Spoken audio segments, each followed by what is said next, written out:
These are 8 players that you must start in fantasy football this week, starting with Kahlil Shakir. He's one of my biggest breakout candidates on the season. He's the only receiver on the Buffalo Bills roster that has caught a pass from Josh Allen. And from week 8 on last year, Shakir led Buffalo in receiving yards with 536. And now with Diggs and Gabe Davis gone, they don't really have a ton of weapons on offense in terms of the receiving game. Yes, Dalton Kincaid at tight end is probably going to have a big year, but Curtis Samuel, older receiver, always seems to be hurt. Keon Coleman is a rookie. The stars are going to align for Shakir this season. I think he's going to be a household name. I think he's going to be one of these guys we look back on and be like, he was the steal of drafts. It all starts in week 1 in a game against Arizona that has massive shootout potential. I kind of think Arizona actually wins this game, but I think a lot of points are scored. I think Buffalo is going to have to throw the ball a ton against a very weak Arizona defense, a weak secondary that was one of the worst units in all of football last year, as they allowed 28 points per game, which was the second worst mark. I really like Shakir as a very strong flex play this week. To my next guy, and that's Jaden Daniels. Yes, he's a rookie. Yes, we haven't seen him touch an NFL field yet, but I don't really care. This dude is going to be special. He's giving me CJ Stroud vibes from everything I've seen in training camp and the preseason. He is the complete package, and we love this guy because of his rushing ability. We know running quarterbacks in fantasy football are cheat codes. His final 2 seasons at LSU, over 2,000 rushing yards, 21 rushing touchdowns. So that gives him a very safe floor, but he's also a really good passer of the football against a Bucs defense that I don't think is very good. I think this Washington offense is going to surprise a lot of people this year. And I think Jaden Daniels is going to be one of the biggest steals in drafts because of what he can do on the ground and through the air in this new Cliff Kingsbury scheme. Plug him in immediately, especially if you waited until round 9, round 10 for him to be your QB1. Let's say then you picked up a Jared Goff or a Kirk Cousins. Start Daniels over both of those guys with confidence. I put hours of work and research into these videos. All I ask is if you guys can please subscribe to the channel. It helps me out more than you know. And like this video. And more than anything, I want to help you guys win your league. I want to connect with you guys. So drop your questions, comments, start sit questions down below, and I'd be happy to answer them. At number 6, Malik Neighbors. Yes, it's another rookie, but I am fine with starting him in this juicy matchup. Obviously, if you drafted him in rounds 4, round 5, he's likely in your starting lineup. I am not a Neighbors believer this year, not because of Neighbors the player. He's probably the next Jamar Chase. It's Daniel Jones. It's this Giants offense. Don't get me wrong. Malik is going to have these big blow-up games. I think that they're just going to be really hard to predict, but if I had a crystal ball, I could see Neighbors blowing up in his NFL debut, as Minnesota allowed the 4th most fantasy points per game and 5th most yards to wide receivers last season. Yes, the Vikings signed 34-year-old Stephon Gilmore. While he's a big name, while he's been good in the past, he's 34 years old. He will not be able to keep up with Malik Neighbors whatsoever as long as Daniel Jones can deliver somewhat of an accurate ball. I just think Malik sees a ton of targets in week 1 in a really good matchup. He is just a must start, and it couldn't be more obvious. At number 5, Tank Dell. I am excited to watch Dell back on an NFL field. It's been way too long. He is going to pick up right where he left off. I don't care that Stephon Diggs is on the roster. This Texans passing game is going to be so elite, so fruitful. There's going to be so many opportunities. I want as many pieces of this offense as I can get, and if you drafted Tank Dell, props to you because he is going to explode. Tank shredded this Colts secondary in week 2 of his rookie season last year, racking up 7 catches for 72 yards and a touchdown.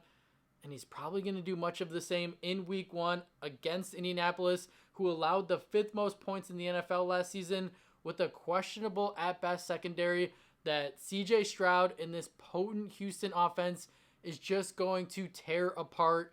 Get a piece of it because it's going to be a movie in week 1. And I just think Tank Dell is going to be a big part of it. At number 4, Jaden Reed, who's coming off a fantastic rookie season. I don't think it gets talked about enough that he had 10 touchdowns in year 1 and was putting up wide receiver 1 numbers the second half of the year. From weeks 10 to 18, Jaden was the wide receiver 10, averaging 17.8 fantasy points per game. and he's going to continue to benefit on being on a good ecosystem in Green Bay with an ascending superstar in Jordan Love, behind a really good offensive line with a brilliant play caller in Matt LaFleur. Like, this is similar to Tank Dell. I don't care if the wide receiver room is crowded. It's an ambiguous wide receiver room. We don't really know how it's going to pan out. You take shots on guys who we've already seen succeed, like Reed, like Dell, who are likely going to continue to, because there's really no reason to think that they won't. In what I'm projecting to be a really high-scoring game against the Eagles Friday night in Brazil, it's going to be absolute fireworks against a secondary for Philadelphia that was absolutely a train wreck last year, as they ranked dead last in fantasy points allowed to wide receivers, which was 29.2 fantasy points. That's ridiculous. And yes, Philadelphia has revamped their secondary. They did it in the draft, but that's going to take time to come together. That's going to take time for those young pieces and those veterans to gel. I don't see it happening in week one. I think the Packers are going to exploit them. And Jaden Reed will have opportunities through the air, obviously, and on the ground. Don't be surprised if Reed scores a rushing touchdown because of all the injuries that Green Bay has in that backfield. Josh Jacobs is really the only healthy guy. They will use Reed in the backfield on Friday night. At number 3, Jackson Smith-Njigba, another one of my favorite breakout wide receiver candidates this year. Last year was a train wreck, from the usage to the coaching to the situation to him being hurt. That all didn't help. But this year, week 1, he's going to hit the ground running with this Ryan Grubb offense. It's going to be explosive. It's going to be fast-paced. It's going to be electric. We already got a little taste of it in the preseason. And man, get your popcorn ready. DK Metcalf could see a lot of Pat Surtain, and I think JSN is going to be put in a lot of advantageous positions. They're not going to be using him in these little short intermediate routes, this low ADOT. No, not this year. They're going to use him to his strengths, which is down the field. I can't wait to watch it. And this Denver defense is still very much of a question mark.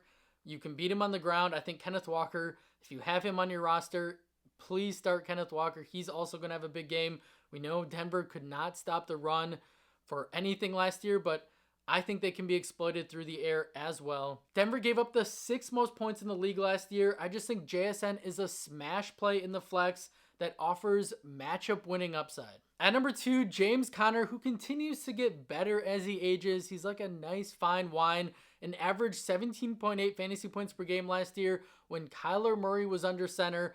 This is another offense that is going to take the leap, going to take the next step with Trey McBride entering year 3, a completely healthy Kyler Murray, a generational talent at wide receiver in Marvin Harrison Jr.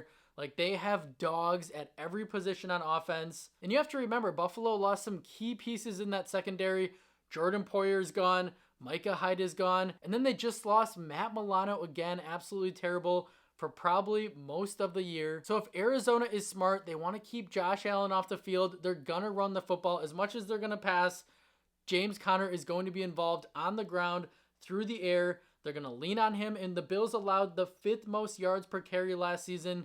Conner is going to explode in week 1, and he's a guy that has top 10 upside every single week at the position. And at number 1, Chris Godwin, another guy that's just not being talked about enough. I know he's coming off a disappointing year, but this season is going to be completely different. I am calling it now. He is going to score more fantasy points per game than Mike Evans on the year. Chris Godwin now is moving back to his role, which is in the slot.